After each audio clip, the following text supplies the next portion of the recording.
Thank you for tuning in to the Black Money Tree Podcast, hosted by entrepreneur, investor, and philanthropist Jerome D. Love. We are committed to teaching you how to build wealth so that you can build your community. At the Black Money Tree, our goal is to empower wealth creation and create economic self-sufficiency in order to empower generations to come.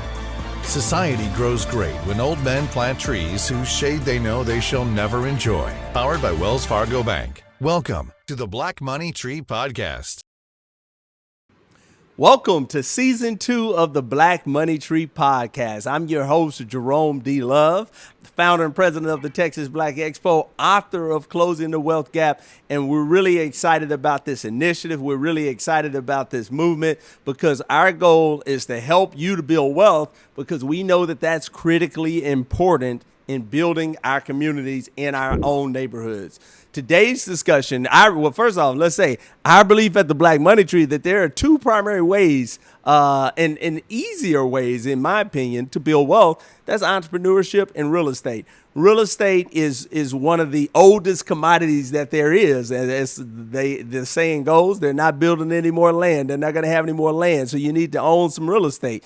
It's critical in building your wealth. So today's conversation is going to talk about development. Real estate. We hear the term about gentrification and other people taking over our neighborhoods, but there are individuals that are out there that are on the forefront of building communities and are understanding of the need to build our communities. And I'm really excited about today's guest to help facilitate our discussion, Mr. Antoine Bryant. He went to Cornell University. Unfortunately, he missed the mark on what he should pledge, but he went to the right school, Cornell University. But he's a tremendous friend.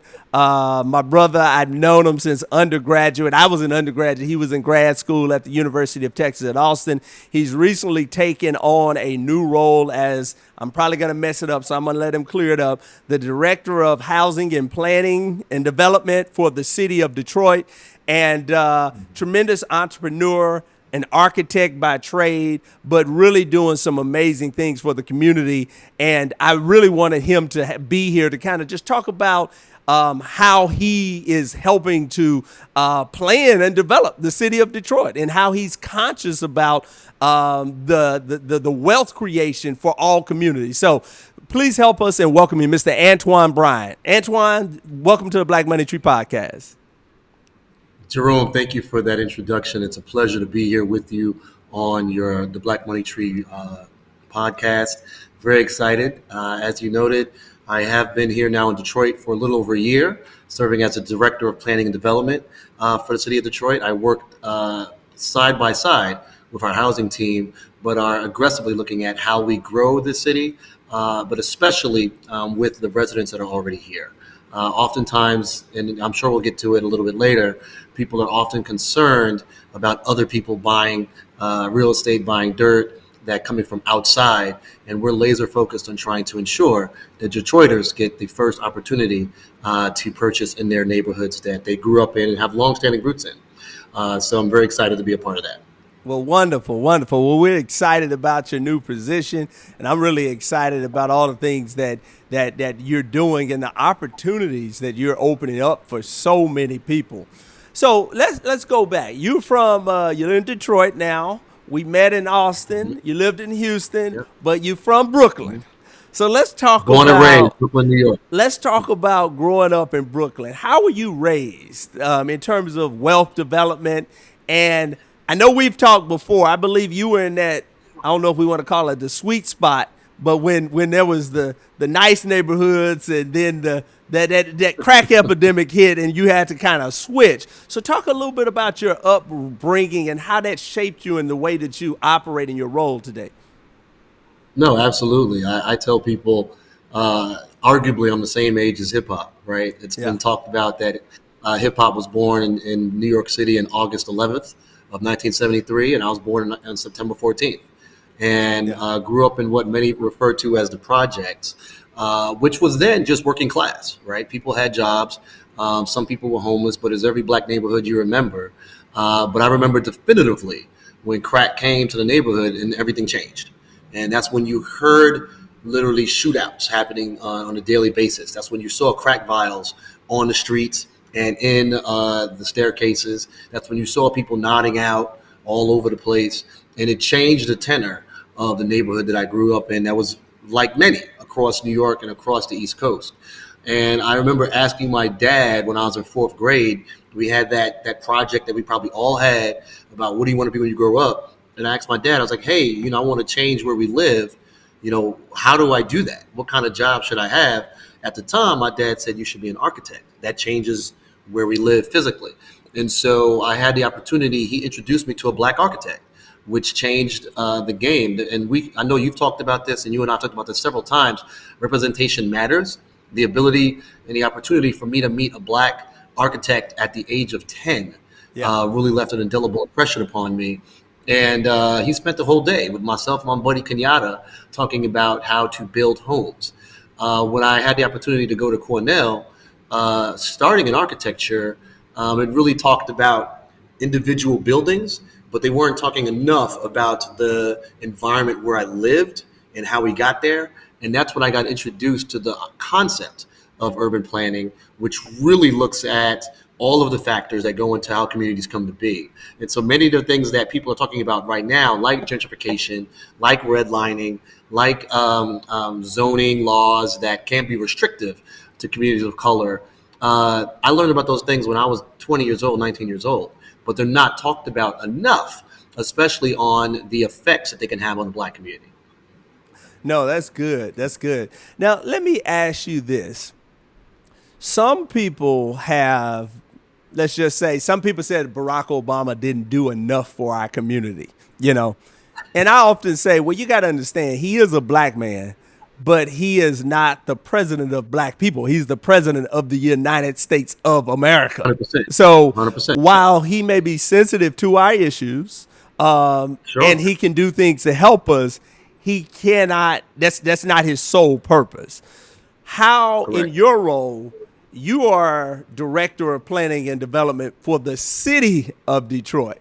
But Correct. So while you understand the plight of African Americans and what happens with gentrification, that is not your sole role, if you will. How do you balance the two, if you will, and how do you make sure that the wealth is equally spread in terms of your planning and the things that you put together?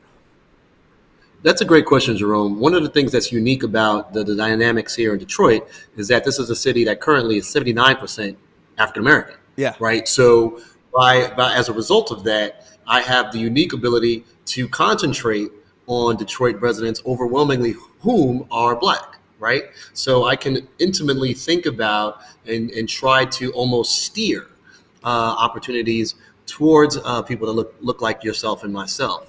That was one of the things, quite frankly, that was attractive about coming to Detroit, because I was able to resonate so much with some of the challenges that many of the residents have, because I know them.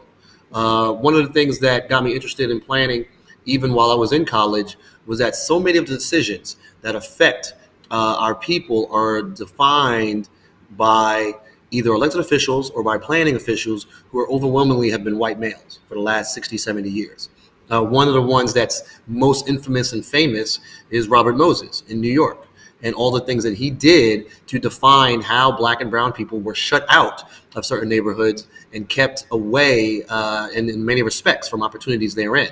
Here, we have the opportunity to ensure that Detroiters, who overwhelmingly are black, have the opportunities that they did not have previously. And so I think it's important that we have more people that reflect those communities in the positions of authority like I have right now. Right now, in the top 30 cities, there are only 7 black planning directors, right? And overwhelmingly, we're in cities that actually aren't majority African American. But we do have the opportunity to make a real difference in each and every single one of those cities. No, I think that's really, really, really, really good, man. So how do you, what role do you think let's just say real estate plays in wealth development. How in terms of the individual, someone that's looking at getting into real estate. You know, Chris Senegal here in Houston, he has coined the whole buy back the block campaign. How important is that? And what do you tell individuals that's interested in getting into real estate and investing and growing their wealth? What would be your advice? I would actively encourage them to get into real estate as early as possible. There's been data that has shown that real estate is still the bedrock of wealth building in America and is the foundation for wealth for over 84% of U.S. Americans, black or white, right? Most of us don't get it through, inheritance. Most of us don't get it from my mama and our daddy or from some small business. They get it from real estate. Overwhelmingly, they get it from the very first home that they purchase, whether they live there or whether they rent it out to other people. We have a unique opportunity in Houston to take advantage of real estate that's still relatively inexpensive compared to other major cities across the country. I remember definitively when we moved to Houston in 2003, and I was working in Third Ward, real estate was 75 cents and $1 a square foot in 2003. Right? Yeah. I know you and I talked about this very briefly, way back in the day. That means the average lot in Third Ward, which at the time was 5,000 square feet, you can buy a lot for $4,000 to $5,000. Yeah. It blew my mind. I had finished UT, I was moving to Houston, with the ministry, and dirt was $5,000. Coming from Brooklyn, that made no sense to me. So I remember telling every black person I knew, man, you need to buy some dirt. What did they tell me? You know what they told me? I ain't trying to live in the hood. I'm moving to Pearland. I'm gonna move to Sugarland. And that's fine. I get it, but we need to put our resources into buying our dirt, especially in areas that are close to downtown. I can give you data upon data if we had a longer conversation.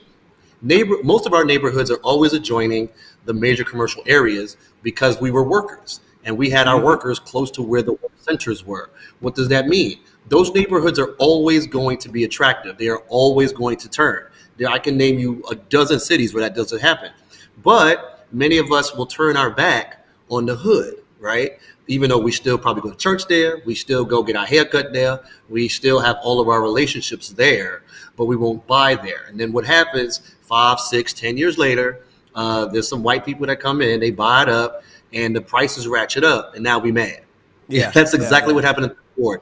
The same lots in Third Ward in 2003, 4, and 5 that were $5,000 are now $70,000, $80,000, $90,000, $100,000 for the same piece of dirt. And, some of it, we had the opportunity to do so, and we missed it. And I think that's something that we have to own, and we got to move forward. I don't care what nobody says. Most of us could go find $5,000. Yeah. Most of us can't find $100,000. Yeah. And that's where the rubber meets the road, quite frankly. And I think it really boils down to you buy stock when it's low. We wait until the stock is high and then want to jump in, and all the equity's gone at that point.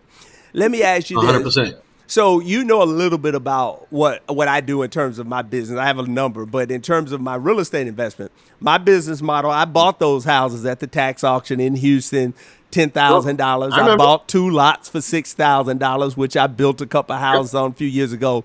And when you moved to Detroit, and I kind of started looking into Detroit and kind of looking at what they had going on there, I was blown away when I found out that you could buy lots for $1, $1,000, $5,000 a net. They're all over Detroit.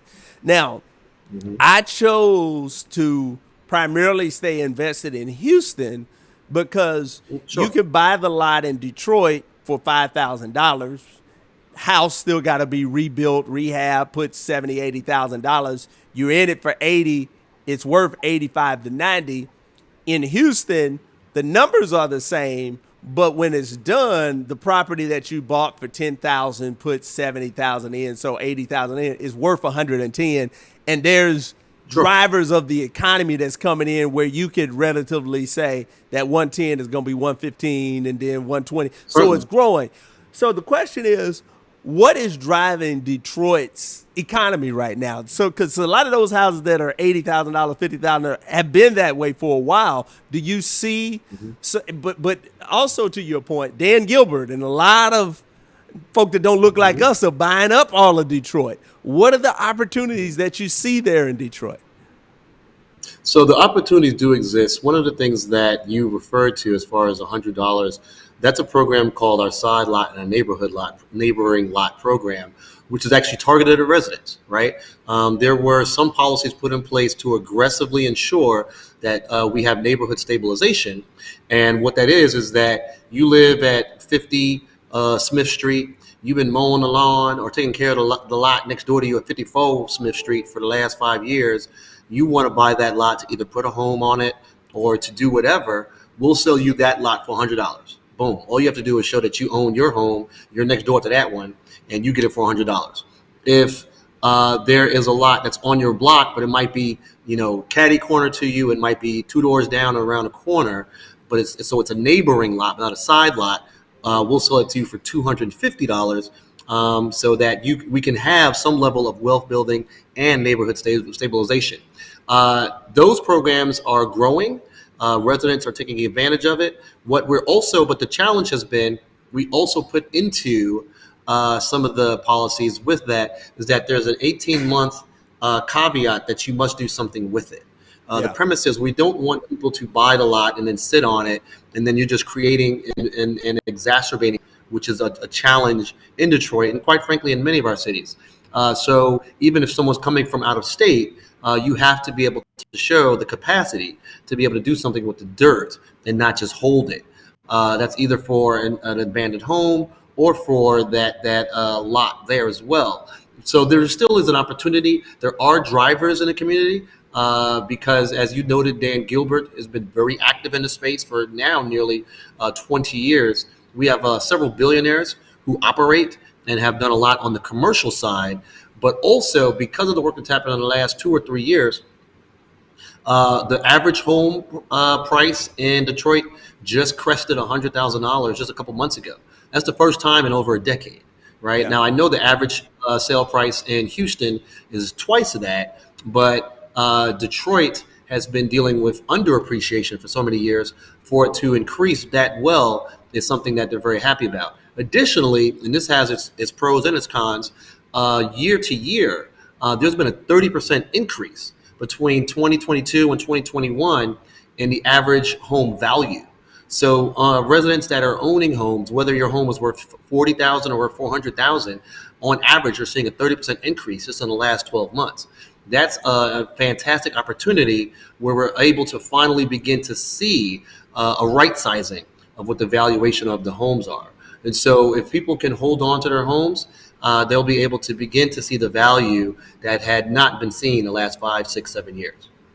No, that's wonderful, man. Yeah, but I think that's good, man. There's some tremendous opportunities in Detroit and across the country in real estate just in general. And that's why I think it's one of the best and easiest ways to build wealth, because you need a place to live. So other people need a place to live. Well, I've really enjoyed the conversation. They're giving me the sign here. In closing, what are the 1 or 2 things, nuggets that you would give someone that's trying to build wealth, whether it be real estate, entrepreneurship, whatever? What are the 1 or 2 things that you would say to them to help them on their path to success? There's a couple things there, and I'll make it quick. I don't have an MBA. I ain't go to nobody's business school. But as you started earlier, they're not making any more dirt. And it's also about being very intentional with your resources, right? So you can start in real estate early. You don't need $50,000, $100,000. You can actually, in many cities, do a lot with $5 or $10 grand. And I think we need to be very intentional. I don't accept the fact that I ain't got $5 grand. I learned a long time ago, if people want to do something, they can find money to do it, right? So we have to be able to be intentional. If you want to understand how our cities are made, there's a couple of books, The Color of Law, How to Kill a City. It's about gentrification. Why Should White Guys Have All the Fun? I know you read that one, Lewis, right? I read The Color of Law as well. Exactly. Those are great books. That last one's by Afan Newt, by the way, just so you know. But these are all things that give us insight, not only to investing in real estate development, but also just wealth building as well. And then lastly, and you and I have talked about this, ensuring that we take control of the dirt that we have. Yeah. Too many of us, grandmama, grandpapa had a piece of dirt, had a house, a neighborhood, and we let it go. And that's to the detriment of all of us in our Black community. We have someone in some family that has dirt in some Black community. We need to keep it. And if we're going to sell it to another Black household. And that will help keep those dollars and those properties in our hands. Well, it's been a pleasure having you. I know you're not all that big into social media, but do you have any social media handles, anything you got going on you want to share with the people before we end? I am on LinkedIn, and I'm going to have an increased presence on social media coming. I will get with your team to show that, because my team has been telling me that is my bad. So I will get that to you guys shortly. It'll be a postscript on another episode. All right. Well, it's been a pleasure having you. Thank you for joining us. And thank you for tuning in to the Black Money Tree podcast. We have a ton of resources available to help you build your wealth so that you can build your community on our website at theblackmoneytree.com. And join us. Texas Black Expo is celebrating 20 years of service to the community. Our theme is Boom, building our own marketplace. And we're going to have our grand celebration here in Houston, Texas. Please go to the website. Follow us on Instagram, Facebook at The Black Money Tree for more details. And thank you for joining us for another episode of the Black Money Tree podcast.